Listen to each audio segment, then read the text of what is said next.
पितृपक्ष आने वाला है। पितृपक्ष के अवसर पर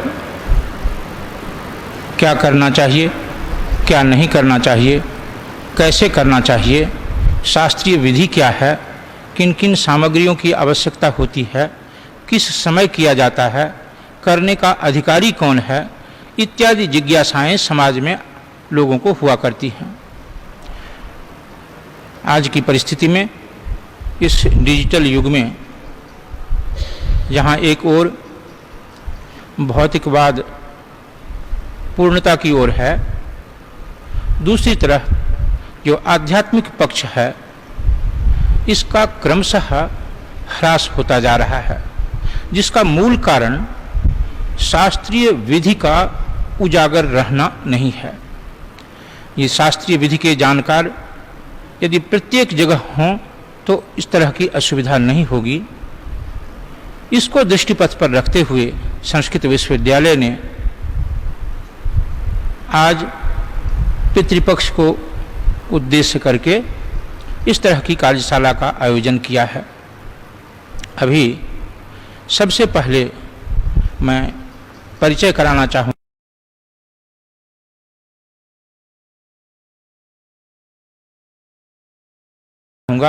कि इस कार्यशाला में मुख्य रूप से जो विद्वान सम्मिलित हो रहे हैं, आचार्य रामचंद्र झा जी, जो इस विश्वविद्यालय के पूर्व कुलपति रहे हैं, ज्योतिष विभाग के अध्यक्ष रहे हैं, संकायाध्यक्ष रहे हैं और विश्वविद्यालय पंचांग के निदेशक, संपादक, गणितकर्ता विभिन्न रूपों में कार्य किया है, आप प्रोफेसर रामचंद्र झा जी।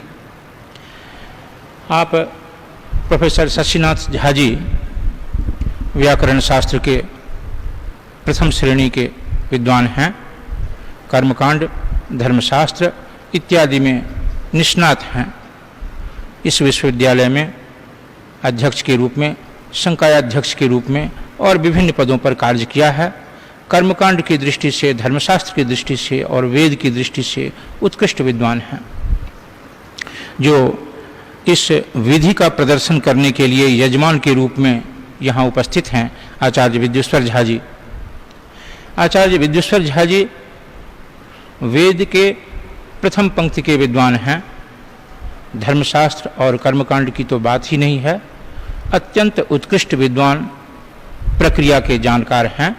वे अभी यजमान के रूप में यहाँ उपस्थित हैं और इस संपूर्ण विधि का प्रदर्शन करेंगे।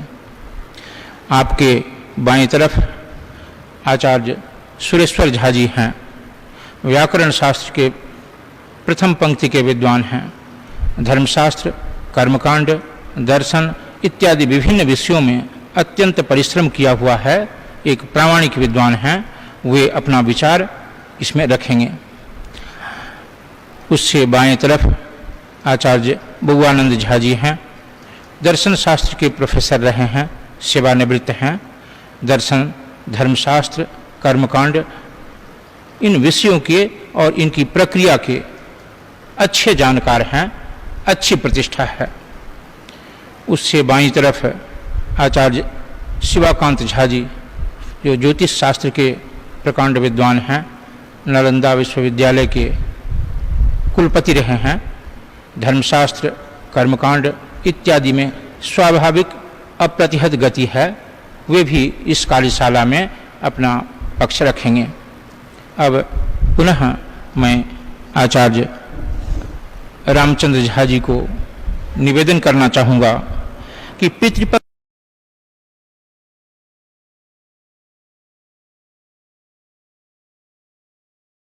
क्या है, इसे अत्यंत सरल भाषा में जैसे लोग समझ पाएं, इसे बताने की कृपा करेंगे।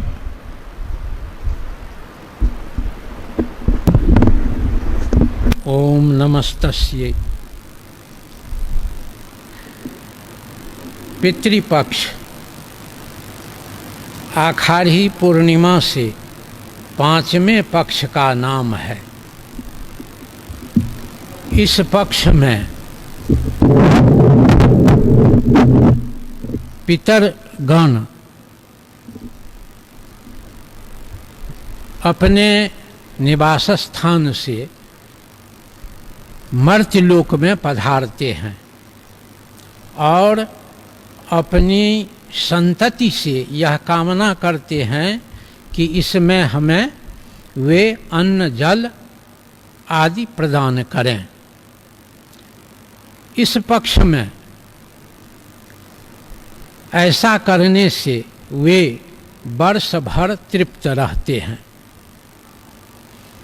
यदि किसी कारणवश पितृपक्ष में आश्विन कृष्ण प्रतिपदा से अमावास्या तक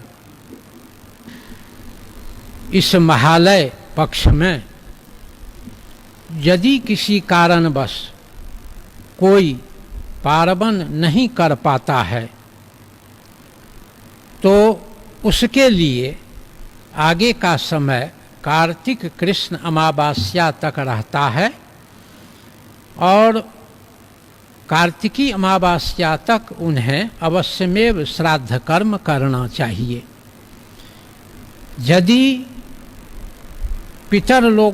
पितृगण के लिए कार्तिकी अमावास्या तक कोई श्राद्ध कर्म नहीं करता है तो उस दिन उल्का भ्रमण करके हम लोग पितरों का विसर्जन करते हैं। पितर अपने अपने स्थान को चले जाते हैं इस पृथ्वी लोक को छोड़कर और अपनी संतति को वे लोग शाप देते हैं और उससे पितृ शाप से विविध प्रकार के रोग, विविध प्रकार की अव्यवस्था होती है। इसीलिए पितृपक्ष में श्राद्ध और तर्पण दोनों अत्यावश्यक कहा गया है शास्त्र में। यद्यपि तर्पण तो नित्य है, वर्ष भर करना चाहिए, यह उत्तम कल्प है। यदि किसी कारणवश हम नहीं करते हैं अन्य समय में तो पितृपक्ष में आश्विन कृष्ण पक्ष में अवश्य करना चाहिए और पितरों के लिए श्राद्ध भी अवश्य करना चाहिए। इन दोनों में अंतर एकमात्र यह है कि श्राद्ध किसी कारणवश इसमें नहीं हो सके तो उसकी अवधि कार्तिकी अमावस्या अर्थात दीपावली तक भी रहती है। उस अवधि तक यह काम अवश्य कर लेना चाहिए। मैं केवल इस बात को जानना चाहता था सबों की दृष्टि से कि आपने अभी कहा कि अपने स्थान से मर्त्यलोक में आ जाते हैं, तो अपना स्थान से अभिप्राय पितरलोक है क्या? एक तो यह बात, और दूसरी बात यह है कि पितरपक्ष का वहाँ अभिप्राय है आश्विन कृष्ण प्रतिपदा से आश्विन कृष्ण अमावस्या तक का जो 15 दिनों का काल है, यही है क्या या कुछ और इसमें कहना चाहेंगे? पितरपक्ष क्या है और कितना बड़ा काल है उनका? पितर पक्ष तो आश्विन कृष्ण प्रतिपदा से अमावस्या तक है। वह 14 दिनों का हो, 15 दिनों का हो या 16 दिनों का हो, या यदि 13 दिन का पक्ष हो तो कभी 13 दिन का भी हो सकता है, लेकिन 13 दिन से कम किसी भी हालत में वह पक्ष कभी नहीं होगा और 16 दिनों से अधिक का नहीं होगा। उनमें प्रत्येक दिन तर्पण करना चाहिए, श्राद्ध करना चाहिए, यह मुख्य कल्प है। तर्पण तो वैसे वर्ष भर नित्य है, लेकिन श्राद्ध के लिए उसमें 4 कल्प की व्यवस्था की गई है। प्रत्येक दिन श्राद्ध हो, दूसरा कल्प है पंचमी से लेकर अमावस्या तक हो, तीसरा कल्प है अष्टमी से अमावस्या तक हो और चौथा कल्प है 10वीं से अमावस्या तक हो। यदि यह संभव न हो तो कम से कम एक दिन श्राद्ध अवश्य करना चाहिए। अभी हम लोगों ने पितृपक्ष के विषय में समझा कि पितृपक्ष क्या है और कहाँ से कहाँ तक उसका काल है। आश्विन कृष्ण पक्ष की प्रतिपदा तिथि से आश्विन कृष्ण की अमावस्या तक का जो काल है उसे हम पितृपक्ष या पितृपक्ष कहते हैं, और इसमें पितृतर्पण, पार्वण श्राद्ध इत्यादि करने का विधान है। इसके आगे हम अब फिर चलेंगे। और एक बात छोटी सी, जी, जैसा आपने प्रश्न किया, पुराण, ज्योतिष आदि शास्त्रों के आधार पर पितरों का वासस्थान चंद्रगोल के पृष्ठ पर है, पितृलोक वही है, वहीं से पितृगण इस पितृपक्ष में पृथ्वी लोक पर पधारते हैं और उल्का भ्रमण के साथ उज्ज्वल ज्योतिखा वर्तमो प्रपश्यंतो व्रजंतु ते, यह जो मंत्र हम कहते हैं उस दिन हम उन्हें विदा करते हैं सम्मान पूर्वक। जी।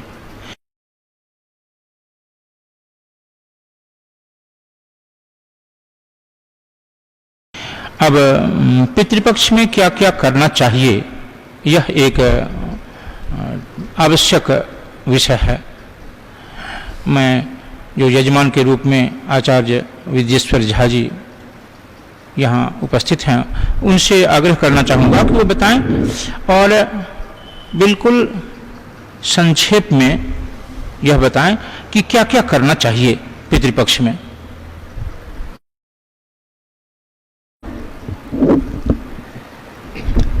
पितृपक्ष में मुख्य रूप से 3 काम होना चाहिए: तर्पण और पार्वण और एकोदिष्ट। यद्यपि एकोदिष्ट तो मृत तिथि में एकोदिष्ट किया जाता है, और यह जो तिथि है उसमें लोग पार्वण करते हैं। मृत तिथि में, यद्यपि तिथि में इसी में लोग पार्वण करते हैं, और जिसका एकोदिष्ट होता है वो एकोदिष्ट भी करते हैं। तो मुख्य रूप से तर्पण है, पार्वण है, और तीसरा कल्प भी है, अगर पार्वण नहीं हो सका तो कम से कम ब्राह्मण भोजन भी हो जाए। इसके लिए ये 3 काम होते हैं, इसलिए इसको महालय भी कहा जाता है। मैं इसको स्पष्ट करना चाहूँगा कि पितृपक्ष में क्या करना चाहिए। आम लोगों की धारणा है, उसके अनुरूप उस धारणा को स्पष्ट करने के लिए आप बताएं कि एक तो पितृपक्ष में तर्पण करना चाहिए जी, दूसरा पार्वण श्राद्ध करना चाहिए जी, एकोदिष्ट तो जो छया तिथि है उसमें लोग करते हैं जी। तो एकोदिष्ट का इस पितृपक्ष में करने का कोई शास्त्रीय विधान है क्या? यदि विधान है तो हम जनता में इस संदेश को देंगे आम लोगों में, और अगर नहीं है तो वे निश्चित रूप से जो छया तिथि है उनके पितरों की, उसमें एकोदिष्ट श्राद्ध आदि जो करेंगे। पितृपक्ष का जो पीरियड है इस काल में मुख्य रूप से तर्पण और पार्वण श्राद्ध करने का विधान है। एक बात और मैं आपसे जानना चाहूंगा, आप बताएं कि गया श्राद्ध का भी विधान पितृपक्ष में है क्या? पितृपक्ष में मुख्य रूप से तर्पण का विधान है, पार्वण का विधान है, और जहां तक बात आपने पूछा कि एकोदिष्ट के संबंध में, वह तो मृत तिथि में एकोदिष्ट होता है, वो इसके लिए आवश्यक नहीं है। परंतु गया श्राद्ध के संबंध में आपने जो पूछा, तो गया का विधान है, पितृपक्ष में भी है और पितृपक्ष से भिन्न पक्ष में भी है। पितृपक्ष में पक्षे में जाकर के गया जाए या कोई धर्मशास्त्र का प्रतिबंध नहीं है। हाँ, अगर पितृपक्ष में होता है तो उत्तम हुआ, और नहीं भी हुआ तो कोई हर्ज नहीं है। मुख्यतया 2 काम है पितृपक्ष का, एक तर्पण है और दूसरा पार्वण है, और तीसरा उसमें अगर नहीं हो सके तो कम से कम ब्राह्मण भोजन। ये इस बात को मैं एक बार और आपसे स्पष्ट रूप से जानना चाहूंगा कि ब्राह्मण भोजन का स्पेसिफिक कोई विधान है क्या कि तर्पण करें, पार्वण श्राद्ध करें और उसमें ब्राह्मण भोजन कराएं, या ऐसा कोई शास्त्रीय विकल्प है क्या कि अगर तर्पण और पार्वण श्राद्ध हम नहीं कर सकते हैं तो केवल ब्राह्मण भोजन कराएं? यह व्यवहार है या शास्त्रीय पक्ष भी है? जी नहीं, शास्त्र में दिया है कि आप पहले तर्पण कर लीजिए, पार्वण कर लीजिए, उसके बाद आप ब्राह्मण भोजन करवाइए। यदि अशक्ति है किसी कारणवश, जी। मान लीजिए हम दूर में जी। हैं, हमसे नहीं हो सका, जी। तो घर में हम टेलीफोन कर दें, पत्नी को कह दें, किसी को कह दें जी। कि आज मेरे पितरों का पार्वण है, हाँ। मैं नहीं आ सका, ऐसी स्थिति में आप ब्राह्मण भोजन करवा लें। ये शास्त्रीय इससे भी विधान- यह शास्त्रीय विधान है। शास्त्रीय शास्त्र ने विधान। ऐसा भी कहा, हाँ। अगर छूट रहा है जी। तो केवल ब्राह्मण भोजन भी अगर हो गया हाँ। तो हो गया, इसमें उत्तम पक्ष नहीं है। मैं समझ गया। जी। एक और बात बताएं कि पितृपक्ष में पार्वण श्राद्ध करना चाहिए, जी। तो उसमें तिथि का भी कुछ विधान है क्या कि जिस तिथि में छया है, जो छया तिथि है, उस तिथि में पार्वण श्राद्ध करें या किसी भी दिन करें? जी नहीं, पितृपक्ष में, पितृपक्ष को तो महालया कहा गया है। जी। महता आलय माने उत्सव, जी। और महान है पितर, जी। पितर ही महान है। तो महान पुरुषों का जो उत्सव है वही तो महालय है। तो महालय में उनको अच्छा भोजन मिलता है, उनको अच्छा पहनावा मिलता है, लोग श्राद्ध कर्म करते हैं। और मुझे जहाँ इस बात को बताएं। जी, बात कि रही पार्वण की, तिथि की बात बताएं। पार्वण की जो तिथि है, तो जो हमारे पिता का जो मृत्यु तिथि है, उस तिथि में पार्वण होना चाहिए। अगर कहीं छूट रहा है तो अमावस के दिन में करना। लेकिन उस तिथि में करने में तो किसी का निधन शुक्ल पक्ष में हुआ होगा, किसी का जी, कृष्ण पक्ष में हुआ शुक्ल होगा। पक्ष में हुआ है निधन, चाहे कृष्ण पक्ष में हुआ है निधन। हाँ। ये पितृपक्ष जो है 15 दिन का जो पर्व है, हाँ। वो शुक्ल पक्ष की जो तिथि है, हाँ। वही कृष्ण पक्ष की तिथि ग्रास हो जाएगी, उसी ठीक। में वो पार्वण करेगा। बहुत अच्छा आपने इस विषय को बताया।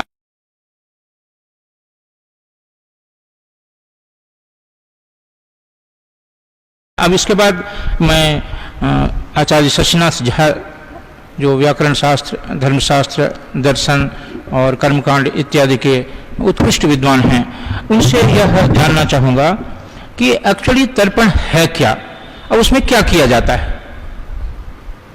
ओम नमस्तस्ये। तर्पण का विधान शास्त्रीय है। हमारे देवता जो हैं उनको भी तृप्त किया जाता है तर्पण के द्वारा, पितर हैं उनको भी तृप्त किया जाता है। पितृपक्ष जो है उसमें पितरों को तृप्त किया जाता है। तर्पण, तर्पण का अर्थ है तृप्त करना। पितृलोक जो है वहाँ जल का अभाव कहा जाता है और वे दूर से आते हैं तो पिपासा अधिक उनको सताती है, बुभुक्षा से ज्यादा पिपासा। और पिपासा की शांति यदि हो जाए तो महीनों तक वो प्रसन्न रह सकते हैं अन्न के बिना भी, क्योंकि अपसु सर्वम प्रतिष्ठितम कहा गया है शास्त्र में। जल में सब कुछ विद्यमान है, सभी तत्व विद्यमान हैं और सब तत्व उनको मिल जाता है। तो पितरों को तृप्त करना हमारा कर्तव्य हो जाता है, उनकी संततियों का। तो हम लोग उनका तर्पण करते हैं। तर्पण में सबसे पहले देवता का तर्पण करते हैं हम लोग। जब तक देवता को तृप्त नहीं करेंगे पितर ग्रहण ही नहीं करेंगे, इसलिए सबसे पहले देवताओं को तर्पण करते हैं पूर्वाभिमुख। उसके बाद ऋषियों का तर्पण करते हैं उत्तराभिमुख, और उसके बाद दिव्य ऋषियों का तर्पण करते हैं पूर्वाभिमुख। तदनंतर दक्षिणाभिमुख होकर के पितरों की तृप्ति करते हैं। आपने ऋषि तर्पण और दिव्य ऋषि तर्पण की बात की, इसको थोड़ा और स्पष्ट करना होगा। ऋषि ऐसे हैं जो मनुष्य होते हुए ऋषि हैं, जैसे सनक सनंदन इत्यादि जो हैं वो मानव ऋषि हैं, तो ऋषि तर्पण सीधे ऋषि तर्पण। और मरीचि आदि जो ऋषि हैं, मरीचि नारद इत्यादि, वो देवता होते हुए ऋषि हैं, तो दिव्य ऋषि हैं, उनका तर्पण देवता की तरह पूर्वाभिमुख सामान्य रूप से किया जाता है। तो दिव्य कीर्ति से देव तर्पण, ऋषि तर्पण, दिव्य ऋषि तर्पण और जो अपने पितर हैं। हाँ, उसके बाद पितर में भी ये 3 कोटि के पितर हैं। ये एक दिव्य पितृ ये और अपने पितृ, तो दिव्य पितृ है अग्नि फाता आदि, और यमादि का तर्पण करता है, क्योंकि यमादि जो हैं सो पितरों के अधिप हैं, पितरों के शासक हैं, उनके अधीन पितर रहते हैं। इसलिए जमादि का तर्पण किया जाता है। उसके बाद अपने पिता, पितामह, प्रपितामह इत्यादि का तर्पण हम लोग करते हैं। इसमें एक बात और जानने की इच्छा रहती है समाज में। अपनी परंपरा है कि अपने जैसा आपने तर्पण का विधान बताया कि इन का तर्पण किया जाता है इस पितर पक्ष में। इसके अतिरिक्त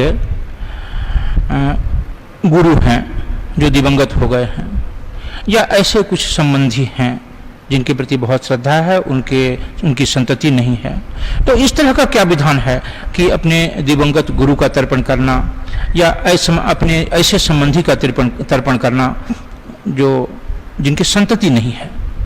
तो इस तरह का कुछ शास्त्रीय विधान है क्या? उनका विधान है, सबसे पहले दिव्य पितृ का तर्पण करने के बाद हम अपने तीन पुरुष, पिता, पितामह, प्रपितामह, यो जीवति तम तम परित्यज्य, पितामह यदि जीवित हों तो पिता, प्रपितामह, वृद्ध प्रपितामह, इस प्रकार के 3 को पकड़ के त्रिक कहते हैं। तो 3 व्यक्तियों का अपने से ऊपर तर्पण किया जाता है सबसे पहले। उसके बाद मातृकुल के मातामह, प्रमातामह, वृद्ध प्रमातामह, उनका तर्पण करते हैं। उसके बाद मातृकुल माताओं, माता, पितामही, प्रपितामही, उसमें भी जो जीवित रहेंगे उनको छोड़ करके 3 पकड़ा जाएगा। और फिर मातामही, प्रमातामही, वृद्ध प्रमातामही का तर्पण किया जाता है। इसके अलावा जो निकट के संबंधी हों, जो प्रिय हों, उनके तर्पण के लिए विधान है। गुरु, ससुर और जो आत्मीय व्यक्ति हैं उनके लिए भी तर्पण का विधान है। शास्त्र में कहा गया है कि उनको दीजिए। इस प्रसंग में एक विषय ज्ञातव्य है कि भाद्र शुक्ल अमावस्या को जब ऋषि तर्पण कर लेते हैं हम, ऋषि तर्पण के बाद दक्षिण मुख होकर के अगस्त्य तर्पण करते हैं, सभ्य में ही। ये एक बात अभी आपको स्पष्ट करना होगा। आपने सभ्य शब्द कहा, ये सभ्य और अपसभ्य क्या है ये आप बताएं, और वैदिक जी से मैं आग्रह करूंगा कि वो करके दिखाएं कि ये सभ्य क्या है और अपसभ्य क्या है। सभ्य का अर्थ होता है बामा, बायां, सभ्य मन बायां। तो बाएं कंधे पर जनेऊ रख करके और दाहिने हाथ के तले की जैसे किए हुए हैं अभी, ये सभ्य है। बाएं सामान्य रूप से जैसे यज्ञोपवीत धारण करते हैं उसको वह सभ्य है। सभ्य है। बाएं कंधे पर रहेगा, दाहिने हाथ के नीचे, कांख के नीचे रहेगा। और इसके विपरीत जब करेंगे तो अपसभ्य होगा। दाहिने कंधे पर रहेगा और बाएं हाथ के तले से जाएगा, वो अपसभ्य होगा। तो पितरों को जब देते हैं तो अपसभ्य होकर के, देवताओं या ऋषियों को देते हैं तो सभ्य या कंठलंबित होकर के देते हैं। सभ्य होकर के देवता, दिव्य पितृ अति दिव्य ऋषि। कंठलंबित का अर्थ है माला की तरह, माला की तरह कंठलंबित। और ऋषियों का तर्पण कंठलंबित होता है। अगस्त्य ऋषि हैं इसलिए कंठलंबित, और उनकी दिशा दक्षिण है। अगस्त्य दक्षिण दिशा चले गए, लौट करके आए नहीं, तो दक्षिण दिशा है और दक्षिण दिशा में ही उनका उदय होता है। इसलिए दक्षिण दिशा होकर के, कंठलंबित होकर के उनको जल दिया जाता है अगस्त्य को। एक विशेष बात आई कि ससुर का भी तर्पण किया जा सकता है। हाँ, जामाता को करना चाहिए, लेकिन अपने पितरों के तर्पण के बाद करना चाहिए। क्या पार्वण श्राद्ध में भी ऐसा है क्या कि ससुर का पार्वण श्राद्ध जामाता कर सकता है? पार्वण जो है वो अपने पितरों का होता है, अपने पितरों का नहीं होता है। अषट पुरुष केवल माताओं का नहीं, पार्वण में केवल पितरों का।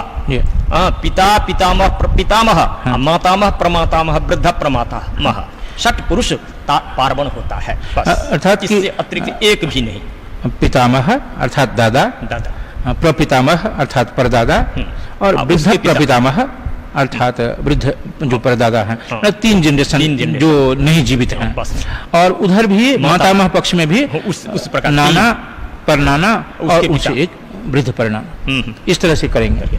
लेकिन पार्वण श्राद्ध में जो अपने पितर हैं सिर्फ उन्हीं का पार्वण श्राद्ध करने का विधान है। तर्पण की तरह अन्य पितरों का पार्वण श्राद्ध करने का विधान नहीं है। इसी प्रकार का है मातृ श्राद्ध। पितृपक्ष में अन्नष्ट का मातृनवमी सब खिलाते हैं। माताओं के लिए मातृनवमी तिथि निर्धारित है, उनमें स्त्रियों को भोजन कराया जाता है। और ब्राह्मण भोजन कराया जाता है, वो अन्नष्टका श्राद्ध कहा जाता है। वो उसमें क्या है? इसमें सट मातृ, माना माता, पितामही, प्रपितामही, त्रिक, और फिर मातामही, प्रमातामही, वृद्धा प्रमातामही, ये 6 माताओं को श्राद्ध दिया जाता है। ये अन्नष्टका श्राद्ध कहलाते हैं।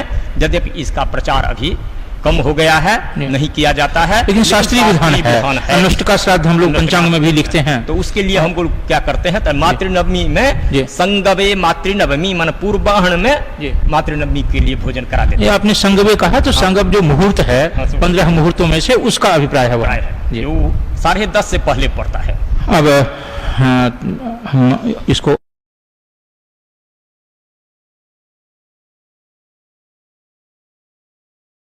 और आगे ले चलते हैं। तर्पण क्यों आवश्यक है, इस बात को जानना चाहेंगे आचार्य सुरेश्वर झा जी से।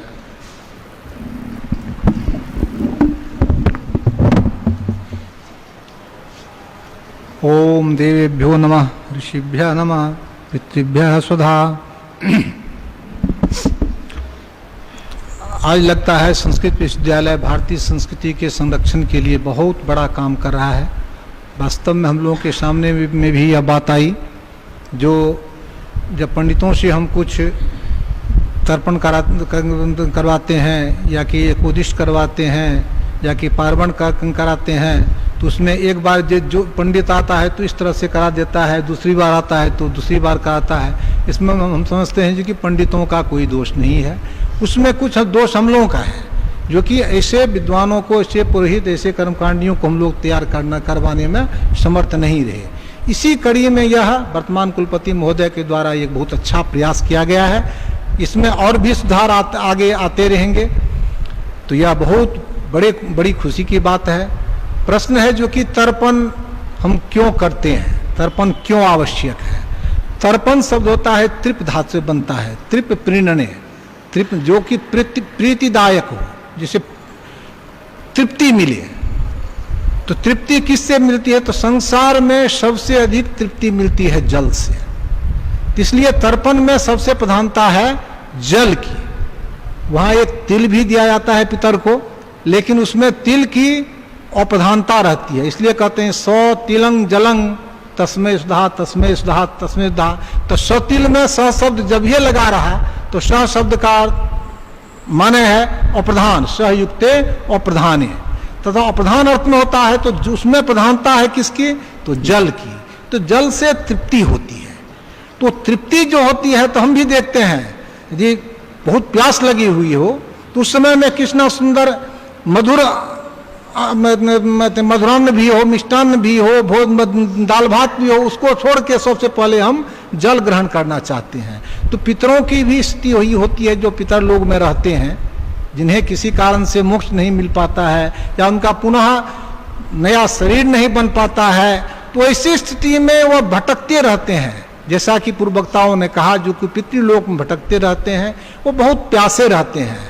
अब प्यासे रहने के बाद उनको होता है कि जो उनके वंशज हैं, उनके जो पुत्र हैं, पुत्र का मतलब तात्पर्य है कि पुत्र पौत्र इत्यादि, क्योंकि धर्मशास्त्रों में निबंधों में पुत्र के संदर्भ में व्याख्या की गई है, पुत्र इति पौत्रादेह उपलक्षणम, पौत्रादि का, उसका पोता हो या उसका जो उसका सगा संबंधी हो, वो सब का आता है। तो उनसे आकांक्षा रहती है जो कि ये हमें जल देंगे।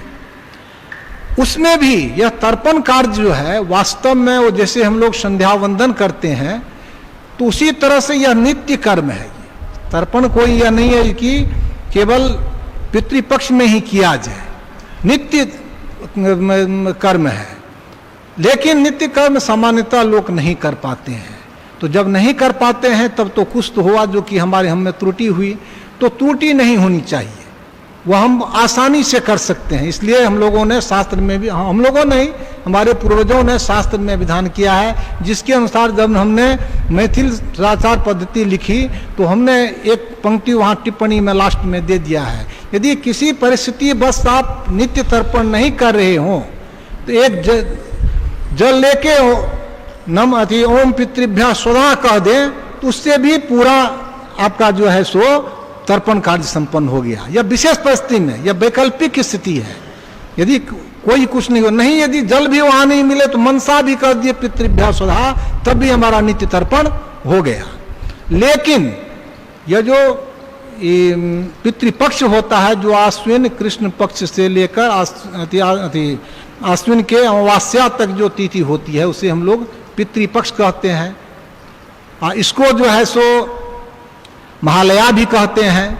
तो इस संबंध में शास्त्रों में कहा गया है कि सभी पितर लोग जल की आकांक्षा से धरती पर आते हैं और उस समय में उनको आकांक्षा रहती है कि हमें जल मिले, क्योंकि जैसे पंडित रामचंद्र झा जी ने कहा, जो कि हम लोग जो उल्का भ्रमण करते हैं दिवाली के रात, तो उस बाद मंत्र एक लोग पढ़ते हैं हम, यम लोकं परित्यज्य आगताजे महालये उज्ज्वल जोसा वर्तमो प्रोपश्यंतो ब्रजंतु ते, इस तरह से मंत्र पढ़ते हैं। इसका अर्थ में क्या हुआ, जो जमलोकं परित्यज्य आगताजे महालय, महालय कहते हैं इसी पितृपक्ष को, तो महालय में हमारे पितर धरती पर घूमते रहते हैं और देखते हैं जो कि हमारा कोई न कोई संतान हमें जल जरूर देगा। इस आकांक्षा से वहाँ जल की आकांक्षा धरती पर आते हैं। जब उनको हम जल देते हैं तो भीतर से हमको आशीर्वाद देते हैं। उससे क्या फल होता है, तो हमारी भी संतति की वृद्धि होती है, हमारे धन की वृद्धि होती है, नौकरी चाकरी नहीं लगी रहती तो वह लग जाती है, समाज में प्रतिष्ठा होती है। हम देखते हैं जो किस तरह से जो कर्म करने वाले लोग होते हैं उनकी दिनानुदिन वृद्धि होती जाती है। जो इन कर्म को छोड़ के जीते रहते हैं उनके परिवार में विविध तरह की आपत्तियां दिखाई देती हैं, हमें अनेक तरह की विघ्न बाधाएं होती है। इसलिए तर्पण आवश्यक है। वो तर्पण भी खास करके तीन तरह के ऋण को चुकाने के लिए है। एक होता है देव ऋण, एक होता है ऋषि ऋण, एक होता है पितृ ऋण। तो देव ऋण तो हुआ जिन्होंने इस पूरे सृष्टि की रचना की, ब्रह्मा विष्णु महेश्वर महेश आदि। तो जिनकी सृष्टि में हम जी रहे हैं, आज हम प्रतिष्ठा पा रहे हैं, आज हम भोजन भात कर रहे हैं, लोग हमें यश दे रहा है, इन सब का कारण तो हमारे देव हैं। तो उनके प्रति भी हमारी श्रद्धा चाहिए। उनके ऋण से मुक्ति के लिए भी हमको तर्पण जरूरी है। आज जो हम कुछ पढ़ रहे हैं, कुछ वो बोल रहे हैं, परस्पर में वार्तालाप कर रहे हैं, वेद पुराण पढ़ रहे हैं, पुराण पढ़ रहे हैं, अभी विज्ञान हमारा चंद्रमा पर जा रहा है, सब वह ऋषि महर्षियों की देन है। क्योंकि वेदों में उस तरह की बात कही गई, पुराणों में उस तरह की बात कही गई, बड़े बड़े विद्वान महाकाव्य के रूप में उस तरह की बात कही, उससे प्रेरणा लेकर हमको ज्ञान प्राप्त होता है। इसलिए ऋषि महर्षियों का भी तर्पण आवश्यक है। और जिसने हमको जन्म दिया, पालन किया, पोषण किया, ऐसे जो हमारे पितर हैं, सगा संबंधी हैं, उनकी भी तृप्ति आवश्यक है। यदि वो नहीं करेंगे तो हम सदा ऋणी रहेंगे। और ऋणी पुरुष जो है वह सबसे दुखी होता है। सबसे संसार में दुखी उसी को माना जाता है जो ऋणी हो। तो हम दुखी नहीं हो, हम सुखी हो, सुख संपन्न हो, इसी उद्देश्य से तर्पण करना परमावश्यक है। अब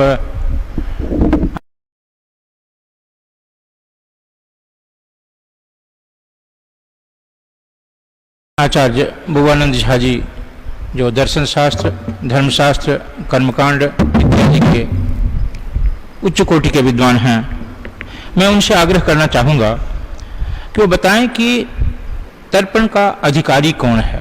क्योंकि अभी चर्चा के क्रम में यह बात आई थी कि अपने पितरों का ही पार्वण श्राद्ध करना है, और तर्पण की बात आई कि तर्पण किन किन लोगों का करना है। तो वास्तव में तर्पण का अधिकारी कौन है, और जो पार्वण श्राद्ध की बात कही गई कि पार्वण श्राद्ध के लिए सिर्फ अपना जो पुत्र पौत्रादि है वही अधिकारी है, ससुर का या अन्य संबंधियों का पार्वण श्राद्ध नहीं किया जा सकता है। इसमें इस बात को भी आप स्पष्ट करना चाहेंगे कि जामाता ससुर का पार्वण श्राद्ध नहीं कर सकता है, क्या नाती कर सकता है? क्या उनको पार्वण श्राद्ध करने का अधिकार है क्या? तो इस तरह से पार्वण श्राद्ध और तर्पण दोनों का कौन अधिकारी है, किसे करना चाहिए, इस बात को शास्त्रीय दृष्टि से स्पष्ट करेंगे। तर्पण का अधिकारी पितृपक्ष पितृपक्ष में मध्यम पद लोपी समास है। पितृप्रिया पक्षा पितृपक्षा, यह पक्ष, ये 15 दिन का जो पक्ष होता है वो पितर को बड़ा प्यारा होता है। और पितरी प्रीति मापन ने प्रियंते सर्वदेवता, पितर यदि आपके प्रसन्न हो जाएं तो आपके देव भी आप पर बहुत प्रसन्न हो जाएंगे। इस तर्पण का अधिकारी जो होता है वही हो सकता है जिनके पिता स्वर्गीय हो गए हैं। माता के स्वर्गवास होने पर भी वह इसलिए नहीं अधिकारी होता है कि पिता जीवित है।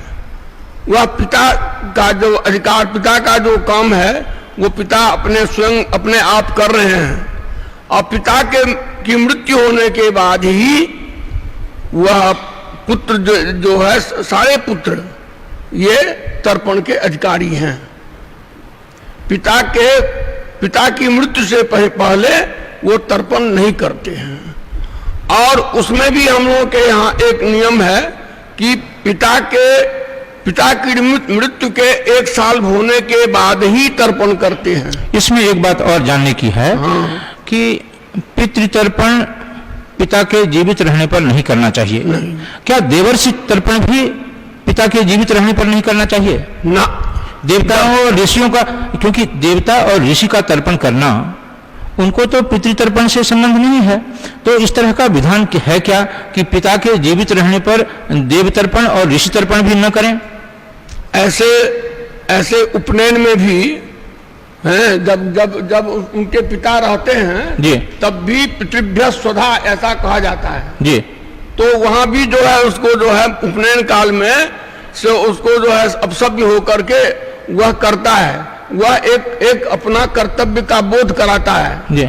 लेकिन जब तक पिता उसके जीवित हैं वह पूरे अधिकार के साथ वो सब काम कर रहे हैं। इसलिए पुत्र जो है सो नहीं करता है, और पिता के मृत्यु के बाद ही पुत्र जो है समस्त श्राद्धादि का अधिकारी होता है। अच्छा, नाती कर सकता है या नहीं पार्वण श्राद्ध, इस बात को भी स्पष्ट करना चाहेंगे? नाती पार्वण श्राद्ध तभी कर सकता है यदि वह कर्ता के रूप में कृत्रिम पुत्र होकर के उनका काम किया हो। अपुत्रक जिसके पुत्र नहीं है जी, तो उनको अधिकार है उनको अधिकार है। हाँ, वो तो किसी को जो कृत्रिम पुत्र या उनका जो है किया है वो कर सकता है। अब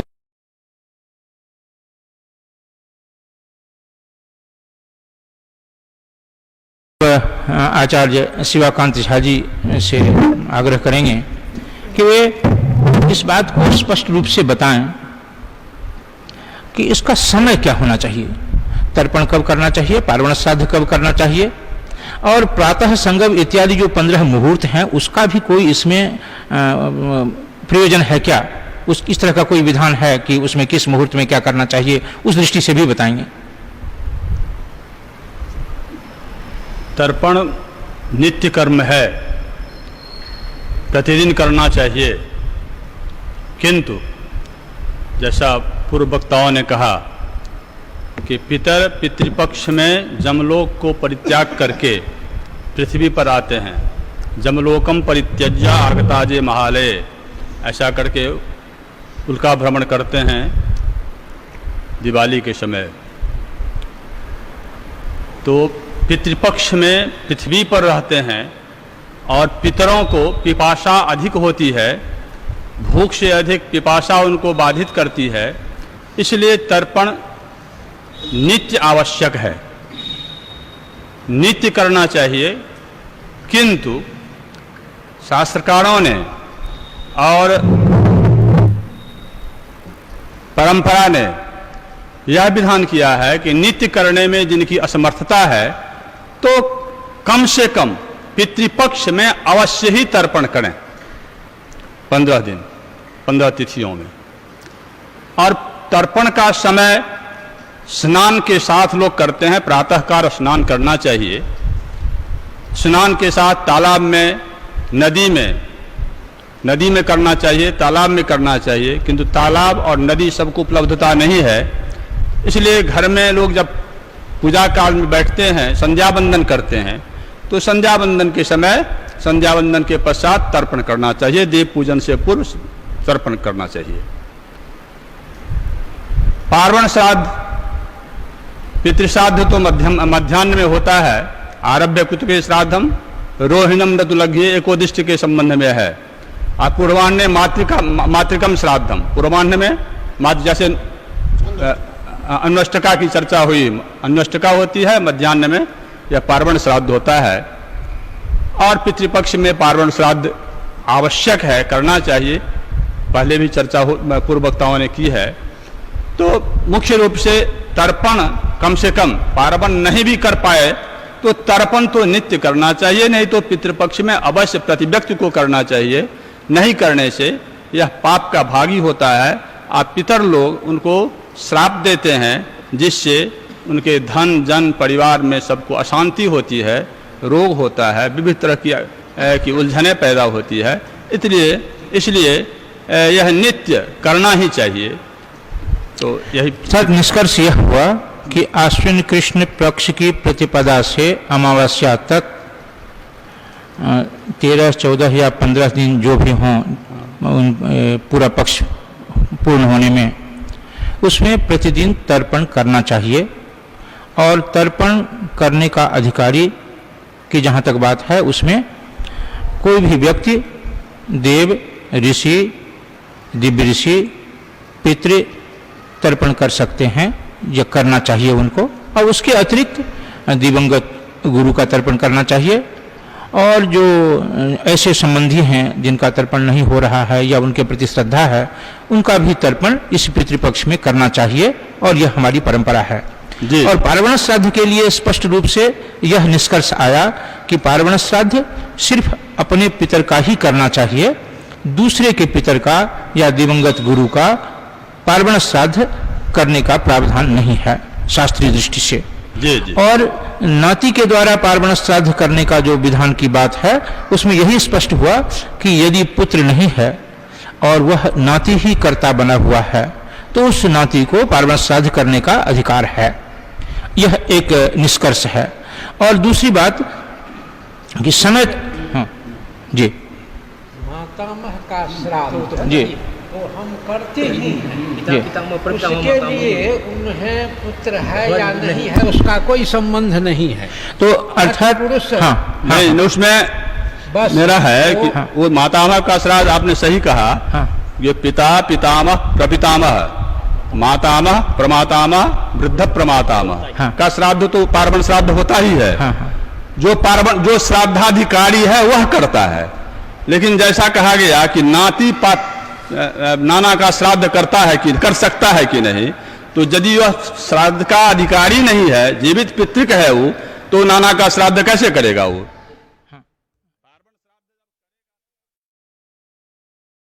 आवश्यक होगा कि हम जब पार्वण श्राद्ध करते हैं तो उसमें पिता, पितामह, प्रपितामह या इधर या माता या मातामह, प्रमातामह, वृद्ध प्रमातामह, इन 6 पीढ़ियों का 3 पीढ़ी पितृपक्ष में और 3 पीढ़ी मातृपक्ष में पार्वण श्राद्ध में लेते हैं।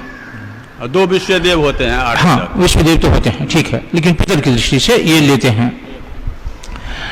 इसमें पिता के जीवित रहने पर पुत्र पार्वण श्राद्ध नहीं करता है। नहीं। प्रश्न यह था कि नाती अपने पिता के होते हुए मातामह का पार्वण श्राद्ध करेगा या नहीं करेगा? प्रश्न यह है। नहीं करना चाहिए, नहीं होगा, नहीं होगा। यदि उस मातामह को पुत्र न हो तो करना चाहिए या नहीं, यह एक विचार का विषय है। इसको और आगे ले चलते हैं। इसमें जी 2 विषय अलग अलग आता है। प्रथम विषय यह है कि दौहित्र मातामह का श्राद्धाधिकारी नहीं होता है। इसीलिए यदि अपने पितृगणों का श्राद्ध वह करता है तो उसके साथ करता है, उसमें प्रधानता अपने पितर की होती है और उस रूप में उनका भी हो जाता है। यदि दौहित्र मातामह का श्राद्ध करता है तो वह केवल का अधिकारी होता है, तो वह श्राद्ध विधिवत नहीं हुआ। इसीलिए एक कल्प दिया है विशिष्ट रूप से कि माने 10वें दिन रात्र्यंत में अरुणोदय समकाल में ऐसे मातामह की मृत्यु की सूचना अधिकारी व्यक्ति द्वारा दौहित्र को दिया जाता है। उससे पहले उसको कोई सूचना नहीं दी जाती है। तब एकादशाह के दिन वह दशगात्र पिंडदान करके आद्य श्राद्ध करके केस कटा करके इस प्रकार से एकादशाह श्राद्ध और प्रातःकाल द्वादशाह कर देता है। केवल एक यह विधि है विशिष्ट रूप से, इसका कृतसार में भी है और जगह भी इसका स्पष्ट रूप से पार्वण श्राद्ध से संबंध नहीं है। नहीं। दोनों दो विषय तो पार्वण श्राद्ध के लिए अंतिम निष्कर्ष यह है कि अपने कुल के पितर का ही पार्वण श्राद्ध करने का व्यक्ति अधिकारी होता है। बस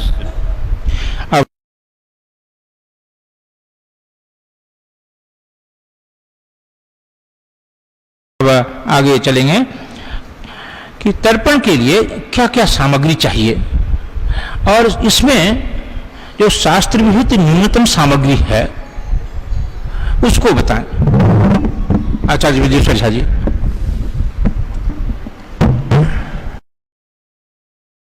तो तर्पण के लिए कुछ सामग्रियों की आवश्यकता होती है, जैसे जल, कुश, और कुश में भी त्रिप्सा, मोड़ा और पवित्री। इसके बाद तिल और जौ ये भी सहायक है, लेकिन तिल और जौ भी नहीं है। इसको एक बार फिर से आप दिखा करके बताएं कि क्या क्या सामग्री आवश्यक है हमको तर्पण के लिए। जी।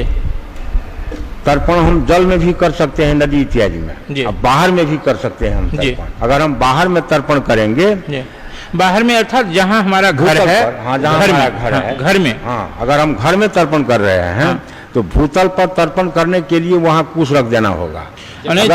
तर्पण का जल जब हम नीचे जमीन में गिराते हैं, तर्पण का जल नीचे नहीं गिरना चाहिए, नहीं गिरना चाहिए। तर्पण का जल जल में गिरना चाहिए, हाँ। इसीलिए नदी या तालाब में होना चाहिए। अगर हम घर पर कर रहे हैं तो वहाँ कुश रख दें, अब कुश पर में जल गिरा दें। अच्छा। आज कुश नहीं रख, अगर पात्र रख देते हैं तो पात्र में भी हम गिरा सकते हैं। उस पात्र में कुश दें या नहीं दें, मतलब निराधार जल नहीं गिराना चाहिए। हाँ।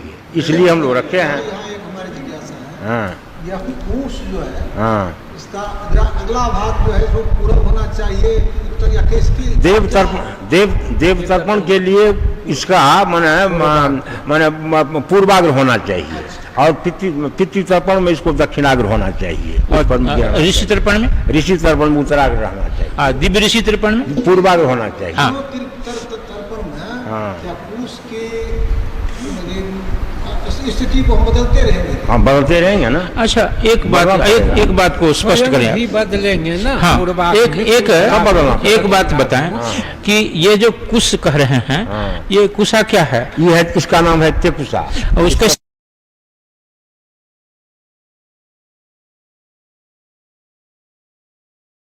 से बनाते हैं, एक बार बना करके दिखाएं इसको। कुशा को हमने बनाया, 3 कुशा को लेकर के एक जगह किया हमने।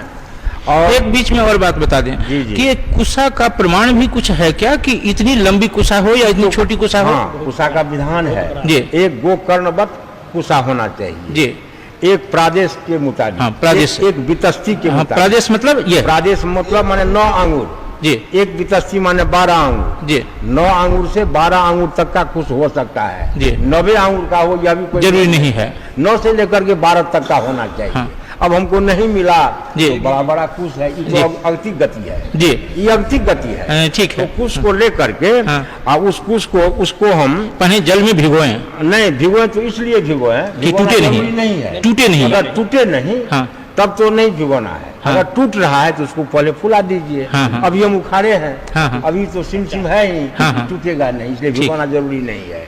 इसको तो एक और बात कि जो कुशोत्पाटनी अमावस्या है जी, तो इस वर्ष कुशोत्पाटनी अमावस्या में जो हम लोगों ने कुश उखाड़ा है उसी से करना चाहिए या पुराना कुश भी चल सकता है? जी नहीं, जिस माने कुशी अमावस्या दिन जो हम कुश उखाड़े हैं, हाँ। उस कुश के द्वारा हमको साल भर काम करना है, हाँ। इसीलिए हमने कुशी अमावस्या उखाड़े हैं। ये आई पुराने कुश से हम कर रहे हैं, हाँ। आलस ही हुआ, हाँ ठीक है, आलस हुआ, काम चलाने हुआ, उत्तम पक्ष नहीं हुआ। उत्तम पक्ष नहीं हुआ जी, अच्छा, आप तो बनाए इसको हम तिक्सा जो बनाते हैं, हाँ। तो एक कुशा को बड़ा करके आगे ले गए। ये इसमें हम- अभी नहीं स्पष्ट नहीं दिखा, आप अच्छा। ठीक से दिखाएं। मान लीजिए हम सबको एक, जैसे हमने 3 कुशा लिया, जी। एक कुशा को हमने थोड़ा 2 इंची बड़ा कर लिया, हाँ। इसको यहाँ से हमने मोड़ दिया, हाँ। और मोड़ने के बाद इसमें हम 2.5 ग्रंथि दिए। 2.5 ग्रंथि को 3 ग्रंथि भी कह सकते हैं। हाँ। तो एक ग्रंथि हमने इस तरह से किया, एक हुआ, हाँ। उसके बाद फिर हमने दूसरी ग्रंथि किया, तो- वो आया, हाँ। उसके बाद हमने फिर तीसरी ग्रंथि किया, हाँ। तो तीसरी ग्रंथि पर में आने के बाद तो इसको इसमें हम दे दिए, जी। ये हो गया कुशत्रय। हाँ। इसी को हम कुशत्रय कहते हैं, हाँ। या त्रिकुशा भी या कहते त्रिकुशा हैं। कहते हैं। जी जी, हाँ। तो इसकी आवश्यकता होती है। नहीं, पहले ये इस तिक्सा को एक बार और बना दें, इसी को खोल करके एक बार मुझे दें।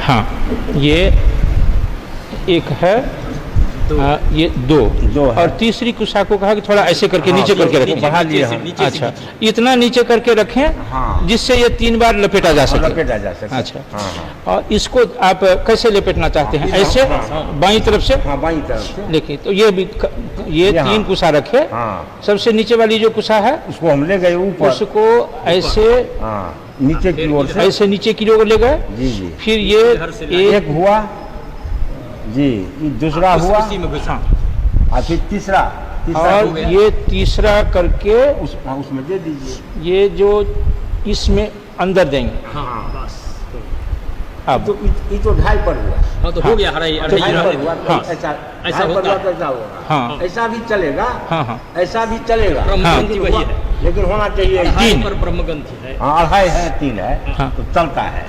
नहीं, शास्त्रीय विधान क्या है त्रिकुशा का कि 2 पूरा लपेटने के बाद तीसरे में मोड़ देना है, तीसरे या में 3 तो 2.5 हुआ, फिर 2.5 हुआ। हाँ, तो यही जो त्रिकुशा है जी, जी। कि सब जगह अढ़ाई जनेऊ में भी। हाँ, जनेऊ में भी हम लोग जो वो प्रवर बनाते जी, हैं, जी। तो उस प्रवर में भी 2.5 ही रहता है। हाँ, 5 है तो 4.5, हाँ। और 3 है तो 2.5। तो ये इसमें यही हुआ जी, कि जी। त्रिकुशा में 3 कुशा है, जी, क्योंकि यह बहुत आवश्यक है और सामान्य रूप से लोगों को बनाने नहीं आता है। 2.5 प्रवर नहीं है, प्रवर तो 3 है, वो ग्रंथि कर ग्रंथि। लेना। बराबर हाँ, नहीं, ग्रंथि की ग्रंथि की बात है, जो 2.5 ग्रंथि है या जो भी है। हाँ हाँ, 3 है प्रवर। 2.5 माने 3 भागे। अढ़ाई में 3। हाँ, ये देखिए, जी जी, ये है, इसको ऐसे लपेटेंगे, 1 फिर 2 और फिर 3। हाँ, लेकिन वही नहीं लपेटना है जहाँ लपेटे हैं आप। आगे आगे, आगे। यहाँ आगे कर, हाँ, देखने में तो सुंदर लगेगा। एक हाँ, वो देखने में सुंदर लगेगा। देखने में आप फिर सुंदर से एक बार बना के दिखाएं। तले से ऊपर जाएगा। हाँ, जैसे हमने इसे पकड़ा, इसको हाथ को ऐसे करें तो हाँ, दिखेगा। हाँ। देखिए, तले से, इसको हम तले ले से, गए, तले से इसको हम ऐसे किए, हाँ, एक हो गया यहाँ आकर के, हाँ। इसके बाद ये दूसरा हो गया, हाँ। इसके बाद ये तीसरा, हाँ, तीसरा हो गया, हाँ हाँ, 2.5 हुआ, तीसरा हुआ तो उधर से आएगा, हाँ हाँ, ठीक है, ये हो गया। ये त्रिकुशा है, त्रिकुशा। इसे ही तिक्सा कहते हैं। जी, यही तिक्सा है। इससे देवता और ऋषि को देते हैं। तो देवता और ऋषि को देने के लिए देव तर्पण के बाद इसी कुशा का इस्तेमाल ऋषि तर्पण के लिए करेंगे या इसे छोड़ देंगे? नहीं, इसी से करें। हाँ, तो अपवित्र नहीं होगा। नहीं, अपवित्र हाँ, नहीं ठीक है, तो ये तो तिक्सा हो गया। जी, हाँ, ये है मोड़ा। इसको एक बार बना के दिखा दें। मोड़ा हमने बनाया, हाँ मोटक जो है पितृकर्म करने के लिए। हाँ, हमने- पितृकर्म मतलब ये अभी तर्पण की बात करते हाँ, हैं। तर्पण की बात करते हैं। पितर तर्पण कर लिए। हाँ, देव तर्पण में तो तिक्सा का काम होगा। हाँ। अगर हम पितृ तर्पण करेंगे हाँ। तो उसमें हमको मोड़ा का काम पड़ेगा। दिव्य मोड़ा पुत्र बनाने तो के भी लिए, मोड़ा बनाने के लिए हमको अपने 3 पिता। कुश लेना है। 3 कुश हमने लिया, और 3 कुश को हमने इसको मोड़ा। द्विगुणित कर दिया। हाँ, द्विगुण 3 कर कुशा दिया लेकर के इसको। हाँ, मध्य में उसको हाँ, मोड़ दिया। इसको हम हाँ। द्विगुण किया, और फिर इसमें हम 3 बार जैसे रस्सी हाँ, बनाते हैं उस तरह से। हैं। हाँ इसमें हम किए इसको, हाँ इस तरह से इसको हम किए, इसको भी हम 3 बार करेंगे। हाँ 3 बार किए। हाँ मैंने 3 बार बांट दिए हाँ, उसको। बांट दिए उसको। अब बांटने के बाद इसको एक को लेकर के हाँ। इसको यहाँ हम फंसा दिए इसमें। हाँ। तो क्या हुआ, तो तीनों को सबको पकड़ लिया। पकड़ लिया, तो ये मोड़ा, ये तो आसान है। हाँ, ये मोड़ा हुआ।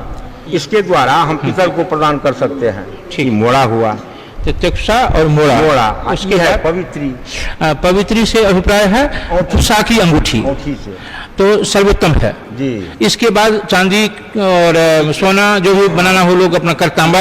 सोना की आवश्यकता है, सोना की औंठी होनी चाहिए, चांदी की होनी चाहिए। वो अगर नहीं रहे हाँ। तो कुशा से भी काम चल जाएगा।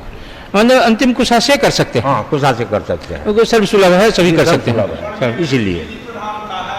उसमें कुछ हाँ हाँ, ठीक है। हाँ हाँ, सब कुछ का बनाता है। इसी को पवित्री भी कहते हैं, जी। अंगूठी भी कहते हैं। जी। अच्छा, तो क्या सब हुआ? पवित्री का 2 अर्थ होता है। हाँ। पवित्री का अर्थ एक ये भी हुआ। हाँ, एक पैता भी एक है। पवित्री का अर्थ पैता भी पैता है, हाँ। जो हम आहुति जब देते हैं। हाँ, नहीं, हाँ, ये अभी तो अभी तर्पण के संदर्भ में करते हैं। जी। हाँ हाँ, तो तर्पण के संबंध में हाँ, एक है उपजमन कुश। हाँ, उपयमन कुश को एक बार बताएं। उपजमन कुश मान लीजिए, हम लोग उपजमन कुश को लिया। उसमें है कि बेणी रूपोपजमन कुशान वाम हस्ते नादाय। उपजमन कुशान है, तो 3 कुश को ले लीजिए। जी। तो 3 कुश को 3 लेकर के- उसको प्रावधान है क्या कि 3 लें? उपजमन कुशान है, बहुवचन है। हाँ। 3 से बहुत हो गया। अच्छा, तो इसलिए नहीं तो 5 भी ले सकते हैं। नहीं, 5 नहीं, 5 तो नहीं ले सकते। दशाधिकान ब्राह्मणान भोजे, तो वहाँ कहा कि 11 ही 12 नहीं। बेणी रूप कहता है। हाँ हाँ, तो 3 में बेणी बन जाएगी। हाँ, ठीक तो बेणी बन जाएगी, जिसको हम ऐसे कर लिए। है। ऐसे कर लिए से नहीं हुआ, एक बार फिर से दिखाएं। मान लीजिए 3 कुश हम लिए। हाँ, हाँ। इसको एक वितस्ती पर जी, तो मैंने आप कहिए ना कि वितस्ती कहेंगे तो पता नहीं चलेगा, ऐसे नाप के दिखाएं। हाँ, हाँ हाँ, एक वितस्ती पर में हाँ। इसको यहाँ हम ग्रंथि कर दिया, 2.5 ग्रंथि। हाँ 2.5 ग्रंथि कहिए, चाहे 3 ग्रंथि कहिए। हाँ, जैसे हाँ, उधर किया उसको था। बनाया। हाँ हाँ, नहीं, ऊर्ध्व केशव भवेद ब्रह्मा। अगर कुश को ऐसे छोड़ देंगे, हाँ। हाँ, तब तो ब्रह्मा बन गया। आप ये पहले इसको बता दें एक बार। जी नहीं, इसको हम बेणी रूप कर रहे हैं। डिस्कशन बाद में करेंगे, पहले हमें दिखाएं आपके बनाते कैसे हैं। ये हुआ, इसको लेकर के इसको हम बेणी बना लेंगे। हाँ। बेणी हुई जुट्टी, जी। इसको जुट्टी गूंथ लीजिए। हाँ। इसको हमने जुट्टी बना लिया। जी, उसमें आपने जो 3 कुशा ली थी, हाँ, हाँ। उसको पहले मोड़ा। मोड़ दिया। अब- एक वितस्ती पर में उसको हम मोड़ दिए। हाँ, बांध दिए। आप इस बार 3 कुशा दें मुझे एक बार, हम दिखला देते क्योंकि हैं। लोगों को समझना जरूरी है। फंसाइए उसमें। हाँ, ये भले ना एकरा जैसे से एमे का फंसा दिए, फंसल रहते नहीं, छोट नहीं हेते। नहीं, आप अपने लिए मत बनाएं, अभी हम लोगों के लिए बनाएं। बनाना है। हाँ, अब एक बार फिर से मुझे जी, जी। 3 कुशा दें उधर से। दे रहे हैं। देखिए सर, ये हुआ उपजमन कुश। देखिए। छोड़ दीजिए, नहीं तो हाँ, हटा दीजिए उसको। हाँ हाँ बड़ा हाँ, है। हाँ, है ये। ठीक। ये हुआ। 1 मिनट, आपने 3 आप लीजिए। इधर एक बार देखें। ये- आपने 3 कुशा ली, जी 3 कुशा लेकर के एक चुटकी पर। और एक इतना बड़ा नाप लिया, जी, यहाँ से मोड़ दिया उसको। नहीं, ब्रह्म ग्रंथि पहले दे दिए। ब्रह्म ग्रंथि दे दिए, 3 ग्रंथि। हम्म, जैसे ये नहीं। है ना, ये पहले दीजिए। ग्रंथि दीजिए। ये देखें, हाँ, ये 1 2 और 3, 3 हुआ। ये 3 एक कुशा वितस्ती है। नापा। और इसके बाद छुट्टी, हाँ। एक इतना नाप लिया जी, वहाँ वहाँ उसको बांध देंगे। और यहाँ बांधेंगे। जी, अच्छा। तब नीचे। नहीं हुआ। इस कुश को लेकर के ऐसे इसको हम बांध देंगे। नहीं, अब 1 मिनट, हाँ, दिन दीजिए, आप कैसे बांधेंगे? ऐसे नहीं, आप तो बांध लेंगे, लेकिन जिनको सिखाना है उनको बांध लेंगे। ये ऐसे लिया हाँ, वो, हाँ, और इसको घुमाए। ऐसे बांधा, हाँ, ऐसे। या इसको, या हम ही दिखला दें। हाँ नहीं, नहीं, आप नहीं मत दिखाइए, ऐसे बांधा। हाँ, 2 हाँ, उसमें घुसा 3। हाँ, 3 उसको घुसा दीजिए। अब इसमें जो घुसाने का है, इसको या इसको? नहीं, इसको। इसको। हाँ, उसमें से निकालना है भीतर सबको। हाँ, तो अब यहाँ से तोड़ सकते हैं। नहीं, तोड़ेंगे नहीं, ई जाएगा पहले, ई जाएगा यहाँ से। हाँ, मैं समझ गया यहाँ से। ये जो इधर से जाएगा, वो पूरा निकल देखिए। पूरा। हाँ, इधर से निकल आया। हाँ। पूरा निकालेंगे।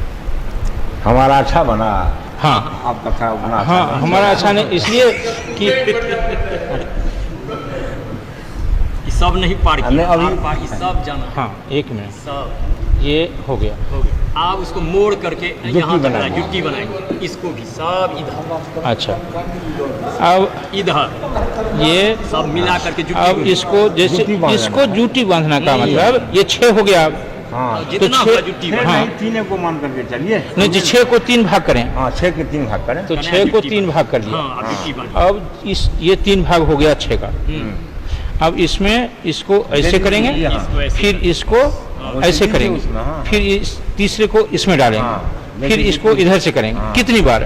कितनी बार में जहाँ तक है, अच्छा, जहाँ तक वो जा सकता फिर है। ये, फिर ये, हाँ, और लास्ट में क्या करना है? एक को पकड़, एक को पहले पकड़ करके हाँ। उसमें गाँठ देंगे। अब इसमें मारना। एक को लेकर के जैसे, लपेट देंगे तो पकड़ा रहेगा। अच्छा, ऐसे लपेट दिया जी और इसमें फिर से खोस दिया।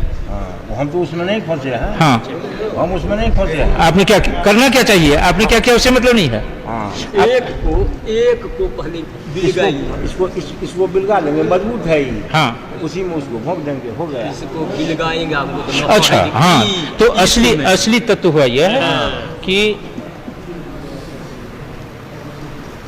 हाँ, ये पहले हमने 3 कुशाएं ली, 3 कुशाओं को लेकर के बांधा। एक अंगूठा ऐसे नाप लिया, यहाँ इतना, बांध दिया। और इतना नापने के बाद फिर इसको 3 बार घुमाया, और 3 बार घुमाने के बाद बांधने के बाद फिर इसको इधर ले आए। अब इसमें जुट्टी गुह करके जुटी गूंथने के बाद एक को बिलगाया, उसको हमने फूटा लिया यहाँ। हाँ, अच्छा, उसी में घुसा देंगे। उसी में घुसा दिए। तो इस पक्का, तरह से हाँ, वो जो है दांत वाला, ये हाँ, दांत इसको वाला। इसमें हाँ, ऐसे हो घुसा देंगे गया। बस। हो गया, ये हो, हो गया, ये हुआ। ये अच्छा चलो। यमन से केवल जेठम की हवन हुए ना, हवन काल में यमन आवश्यक है। ठीक है। अच्छा तो अब हाँ। ये हुआ, जी। तो कुशा इस तरह से बनाएंगे। हाँ, आ, इसमें हमको एक तिक्सा बनाएंगे, एक मोड़ा बनाएंगे, एक मोड़ा, 2 तेक्सा, 2 तिक्सा। 1 तेक्सा 1 मोड़ा। 2 का क्या अभिप्राय है? एक रखेंगे और एक से तर्पण करें। एक पर गिराएंगे, हाँ, एक एक पर आधार, गिराएंगे। एक आधार के लिए चाहिए। हाँ, एक आधार के लिए उस पर जल गिराएंगे, इससे एक जल गिराएंगे, उसके ऊपर जल गिराएंगे, एक अच्छा। पर गिराएंगे, हाँ। एक से गिराएंगे, अच्छा, तो 2 तिक्सा चाहिए, और एक मोड़ा एक चाहिए। मोड़ा चाहिए, जी। और एक पृथ्वी चाहिए। ये बिरनी क्या है? बिरनी वही उपजमन कुछ हुआ। हाँ, तो उपयमन कुशा का ही दूसरा नाम बिरनी हाँ, है। बिरनी हम लोग अब बनाने की विधि अभी बताइए। जी जी जी। कुछ हो गया। आप